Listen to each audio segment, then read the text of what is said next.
Cedric Peterson, and welcome to this special edition of Inside Government.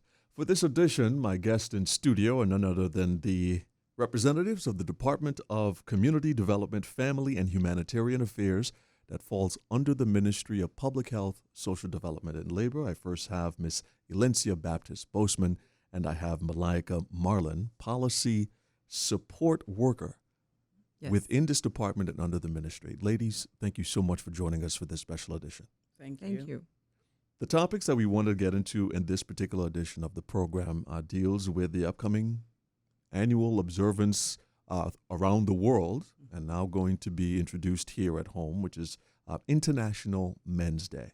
And the focus is going to be a man-to-man discussion. That's going to be a goal of the department coming up for, I believe it is November 19th? Yes, it is. November 19th. Let's start off first and foremost with establishing what is the purpose of International Men's Day? International Men's Day, it started way back when, maybe a good, let's say, 20, 30 years ago. It was initially initiated by Dr. Jerome Telesin in Trinidad. And the purpose of it is actually not just to bring awareness to men's issues, but also to highlight some of the accomplishments, some of the challenges that men has encountered, particularly in their relationships, in marriage, in childcare, and particularly with relation to men's health, men's and boys' health. Because we know the men's health issue is a kind of sticker. I might sound a little sexist by saying this, that men don't go to doctors, but we've recognized recently with the campaign that was ran with the cancer group, with the prostate cancer, we had a large amount of men this year who turned out to have themselves registered. But previous to that or prior to that, you weren't having men really checking their prostate, doing what they are supposed to do. Despite some measure of awareness in the community, you weren't having men doing what they're supposed to do with regards to their health. And research also shows that men often doesn't take care of their health. So International Men's Day was actually started for one of those reasons, to bring that level of awareness, to get men engaged, to get men talking, to get men more aware of some of the challenges and the issues that they have. You know, it's interesting that the day itself comes up because you would very well think that it's proverbial, it's a man's world. Yeah. So you don't necessarily need to have International Men's Day. But in fact, the research shows that men got a little jealous because there was an International Women's Day. Yeah. And there was this battle to establish the International Men's Day. I find it very strange, though, that the United Nations hasn't quite gotten on board with this. Is there a reason why that you have come about to know? That I don't know as yet. I think there needs to be more male advocacy, if I may say that. And, once there's a lack of advocacy, you don't really get things on certain agendas. Mm-hmm. So I can't say if that's the case or that's not the case. However, I know with regards to women, why the United Nations has really taken the role in advocating for the rights of women, because the state of women was as such that it had to be done, and it had to be done from a policy level internationally, which trickles down to your national governments. And, of course, your national governments have to have some sort of say and buy-in into those UN conventions, et cetera. But if that was not done, we would not be where we are today. So it's a combination of world leaders coming together to say, well, listen, it's a plight, it's an issue, and we need to deal with it. It's interesting. You know? International Women's Day actually was established, 1909. Yes.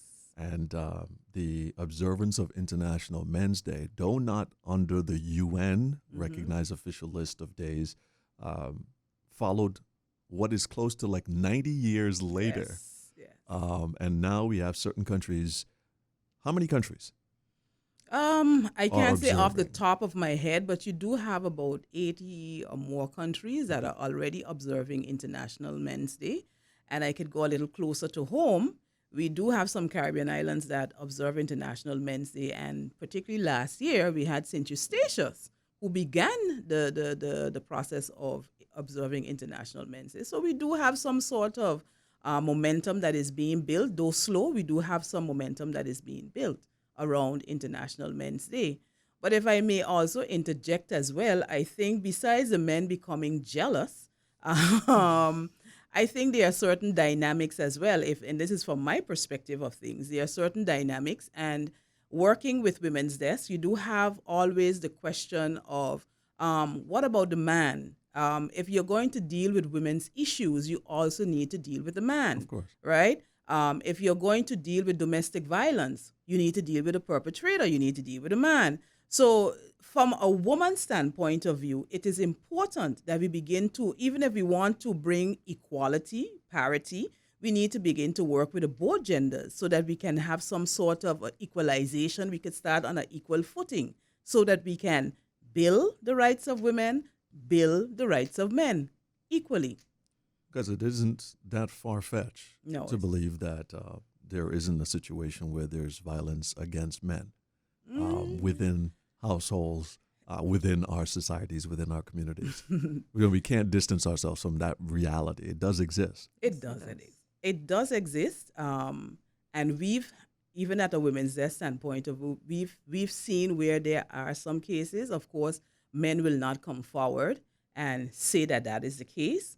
But if you also look, I think Australia, if I'm not mistaken, has a research that shows that 1 in 4 men are actually abused. Wow. And it's not it's not partner relational violence, but it's more abused by family relations and by their peers. Right. So therefore, when you look at the level of abuse meted out to men, it is different than that towards women. But yet they are abused. They do experience some measure of abuse, which also needs to be addressed. Is International Men's Day observed here at home at any level? Do you want to take that? No, it hasn't been. And this is why Women's Desk community development has decided this year to really start looking at it and, assisting the men. Because like you said, the men always would complain or they would say like, yeah, you have International Women's Day, but what about us? Correct. There's so much activities going on that surrounds women and a lot of attention given to women, which I have no problem with. But you can eventually at some point realize that a lot of these activities are going to take place and you're going to start thinking, because it's just common sense and it's human nature, what about us? Yes. You see what I'm saying? Yes. Men matter too. Yeah, of wow, course. I think I just created a new hashtag. Yeah. Men matter too. So the observance of it here at home, how can we, if it's young, if it's just starting, how can we go about making it official? And actually for International Women's Day, I don't know if you remembered, this year for International Women's Day, women received half day, civil servants received half day. Right. And in that calm decision, in order to give the women half day, it was decided at that time that equal recognition needs to be given to International Men's Day. Yes. So at that point, even before that, because my eyes sort of opened up when Stacia started, right? And I said, okay, but maybe next year we need to really look at this, perhaps something we can do for International Men's Day. But then when COM decided that, hey, some kind of equal attention needs to be given to International Men's Day, we took it upon ourselves as Women's Desk, and not just as Women's Desk, but mainly from the Department of Community Development Family.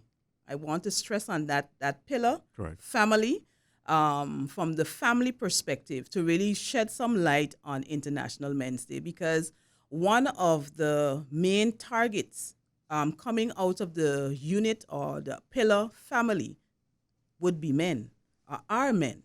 So therefore, we need to begin to engage men. We need to begin to work with men, right, to be able to do something for men, right? But interestingly, if I may interject and stick a pin here, when we began planning this International Men's Day observance, we approached some gentlemen to work along with us, because you didn't want to be the women, always in front. Yeah, Lindsay. I mean, I have to come to the women's desk to deal with the men's issues. Where's the men's desk? That's why we have family. So interestingly, the guy said, "Oh, International Men's Day," but I thought every day was International Man's Day. Wow. You know, so it's interesting to see their perspective of how they view themselves and how they view their position within society. Right? So for them, it wasn't even necessary, from my interpretation, that there is going to be a day designated to men.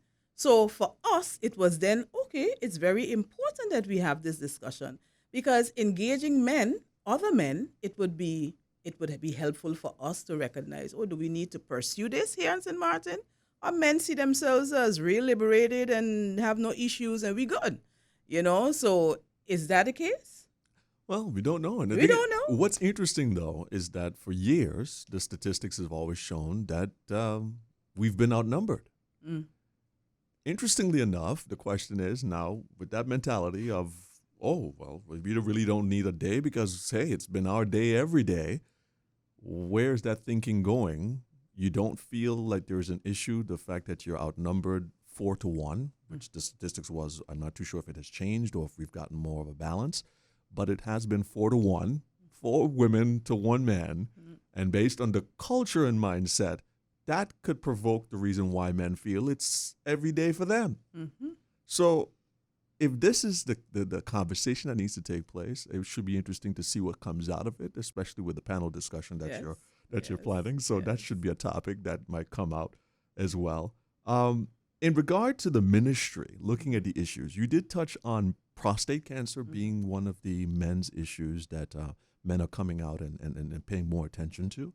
So health overall. Are there any other issues that the ministry has identified that surround men here at home?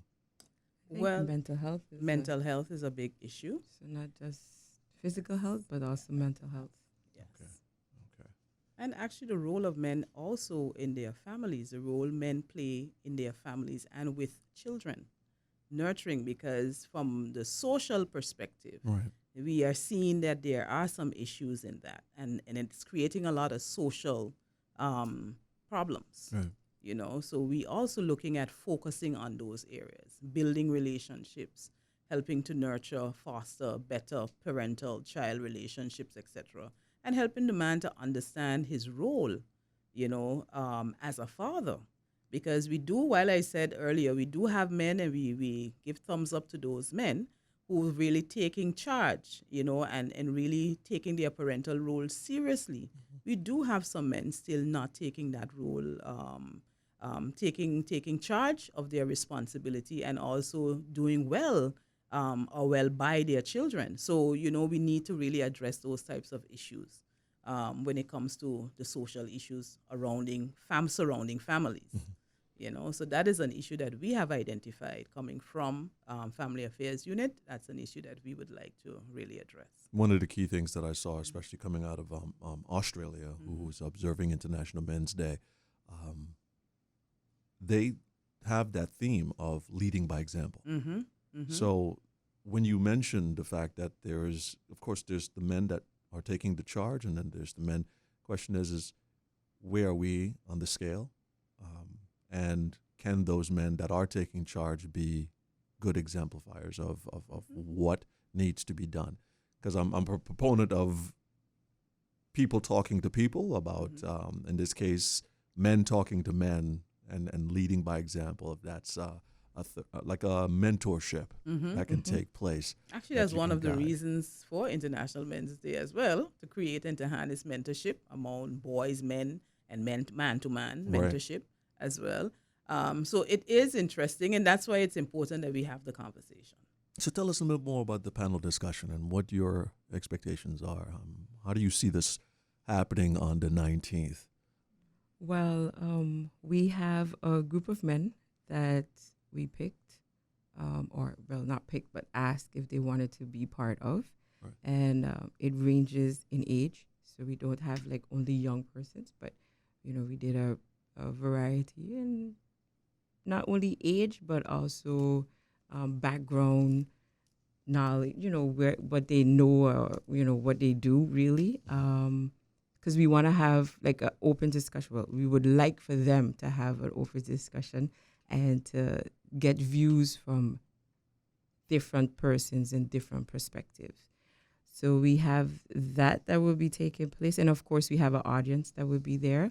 And we expect them to also ask questions and to have a discussion, because that's what we want. We really want to have the discussion. Stay tuned. You're watching Inside Government.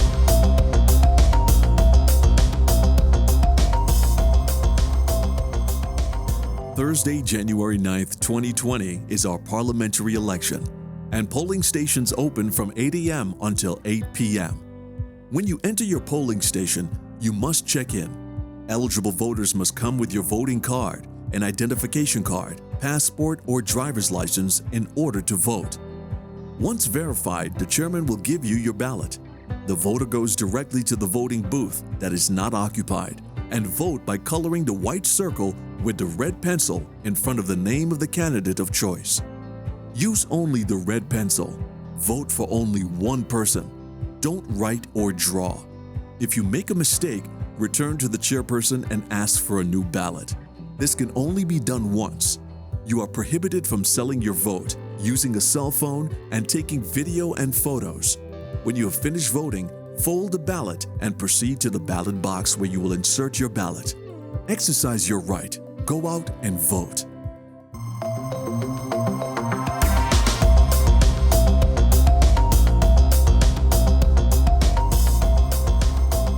Do you think men tend to like to have these discussions more privately than social?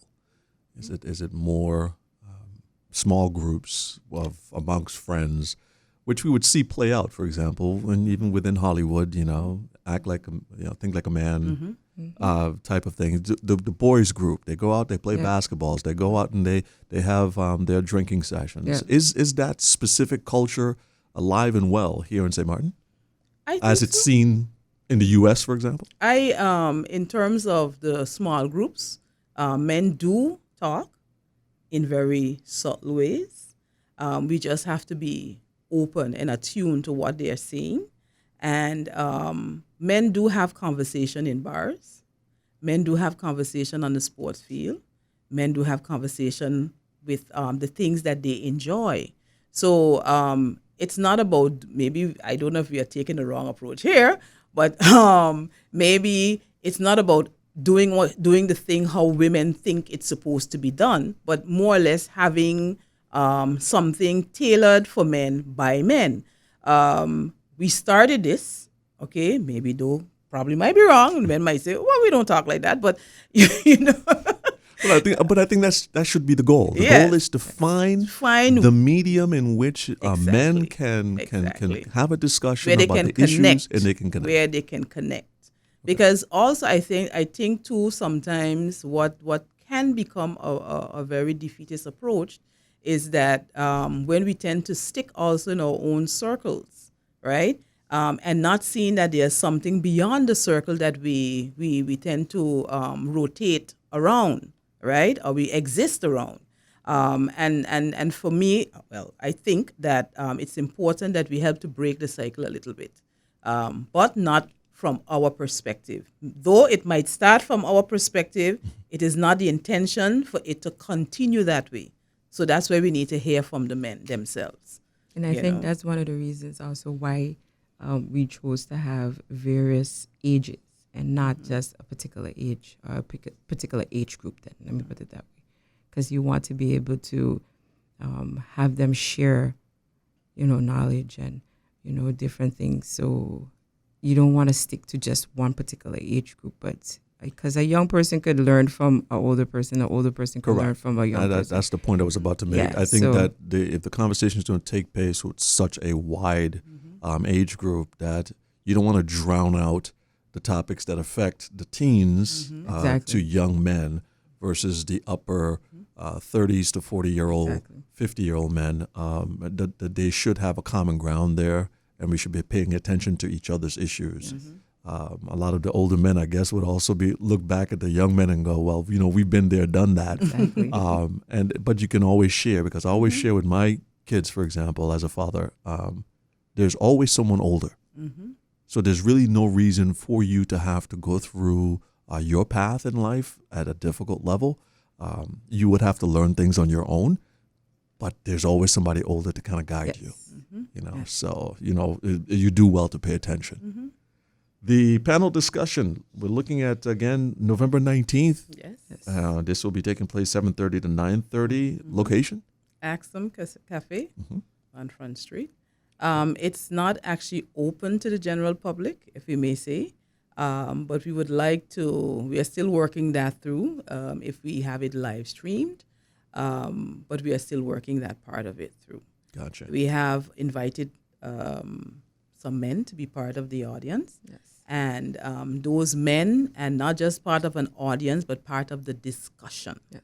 Because you're not just going to be there in an audience, even though you have some particular men who will kind of give meaning, give some sort of a direction to the discussion is for all the men in the room, right? So I think it is noted, we must note that it's for all the men in the room.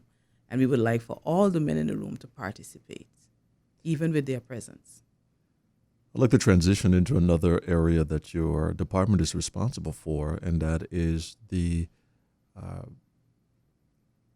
violence against women and girls. Elimination of violence. Elimination of violence against women and girls. Yes. This is definitely observed at the United Nations Yes, level. it is. Yes. And in 2018, I remember your department taking on the topic of the role of religion and culture Mm-hmm. in the elimination of violence against women and girls in St. Martin. And you had a panel discussion. We actually had, Had a a debate. A debate, A correct. debate, yeah. How did all that, that specific effort, how did that come out? If you look back and measure the success of that and the discussion itself, what was the department's findings after such a debate? I think from my observations, I think it was pretty good. Not only was it well attended, I think the information was also very much appreciated. So much so that we thought that this year we need to continue more or less in that same vein, but kind of hone in more on religion, one of the two, Okay. because we know that one in particular sort of rests in the other. Right. When you look at religion is also, you find religion in culture. Religion is part of culture. Religion influences culture.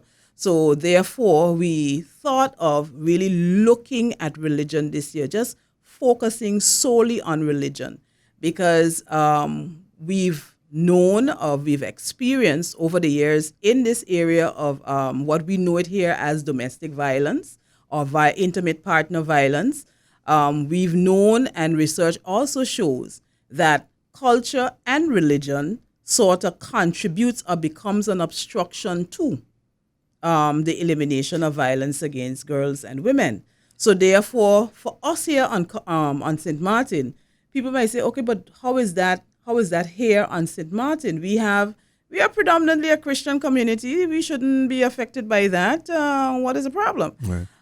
But the truth is, we are no longer a Christian community. And I think we need to take note of that.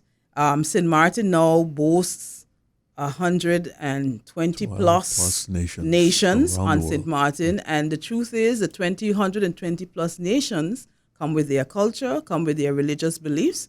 And we do have the existence, for example, of a Hindu mosque. Not a Hindu mosque, a Hindu temple. We have a Muslim mosque. We do have the Buddhist Society, which is very prevalent in society. And we have a lot of course, Christian churches from different denominations. So how then can we begin as Women's Desk? Now, this is from Women's Desk standpoint of view. How can we now begin to deal with this? How can we get more information? Because we do get clients at Women's Desk from these different groups. How can we as a community begin to understand, not to disrespect, because it's not intention to disrespect somebody else's beliefs, but how can we begin to understand each other, they understanding us and we understanding them, understanding their way of life, understanding their religious beliefs, and how does that really affect or impact violence towards women and girls? What is the position of women and girls here on St. Martin within those faith communities? Because we know position, based on your position within a faith, it doesn't mean that you have to be abused, but it also means how people view you. It means whether or not you're seen as worthy or not worthy.